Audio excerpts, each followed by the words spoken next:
कब्जा माफिया एक बार फिर से बेलगाम। पटवारी मियां इरफान और अनम फातिमा को बड़ी रकम बतौर रिश्वत देने के इंकशाफात।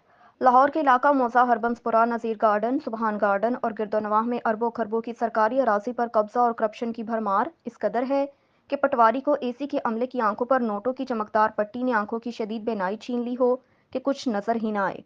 मियां नईम नामी प्रॉपर्टी डीलर ने लियाकत नामी ठेकेदार के साथ मिलकर करोड़ों की सरकारी अराजी पर कब्जा कर लिया, जिसकी तामीर की खबर असिस्टेंट कमिश्नर शालीमार अनम फातिमा और इरफान पटवारी को होने के बावजूद भी एक्शन लेने से कासिर नजर आने लगी।